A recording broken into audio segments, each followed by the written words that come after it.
Here are my conference champion predictions for the upcoming 2025 college football season. For the SEC, I'm going to go with Texas. If Arch Manning lives up to the hype of being a potential number one overall draft pick, Texas is going to be dangerous.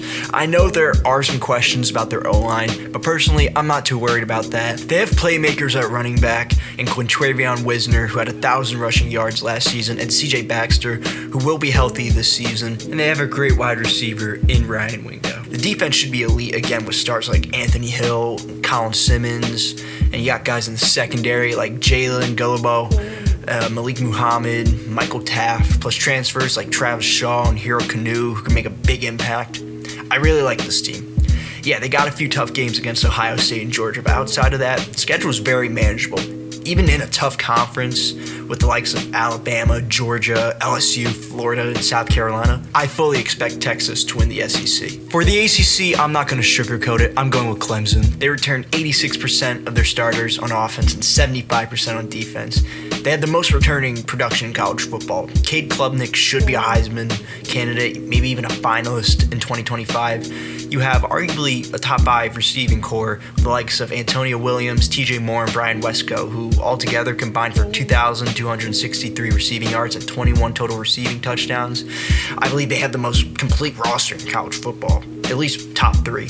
You have Peter Woods, TJ Parker on the D-line, who are both projected to be top 10 draft picks, Sammy Brown and Wade Woodaz at linebacker, Khalil Barnes, and Avian Terrell in the secondary. The only concern there might be is the run game, but they have young guys like Gideon Davidson and Jay Haynes. The only concern I truly have is how long it will take for new defensive coordinator Tom Allen to adjust. They have a very favorable schedule despite playing LSU and South Carolina, but both of those are at home, and I expect Clemson to take care of business when it comes to them.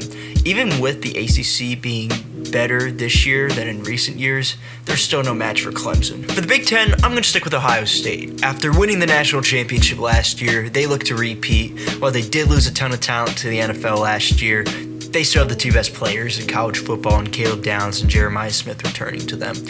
And they have a loaded wide receiver room with Smith, Carnell Tate, and Brandon Innes, who combined for 2,224 receiving yards and 20 receiving touchdowns. I'm not too sure who will be the starting quarterback in week 1. I think it will be Julian Sayin.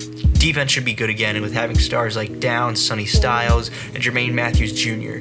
The Big Ten won't be easy to conquer because you have the likes of Oregon, Penn State, and potentially Michigan. Even with all those losses in the draft, I think it's more of a case of reloading. I like Ohio State to win the Big Ten this year, even with the likes of Oregon and Penn State looking very strong.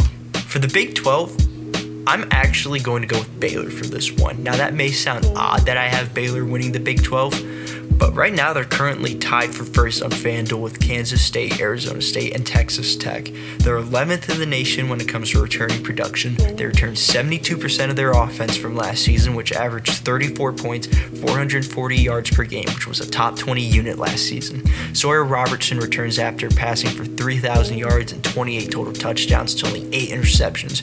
They also returned Bryson Washington, who rushed for 1,000 yards and 12 touchdowns. They returned their top receiver in Josh Cameron and also add wide receiver Kobe Prentice and tight end Michael Drake from the transfer portal.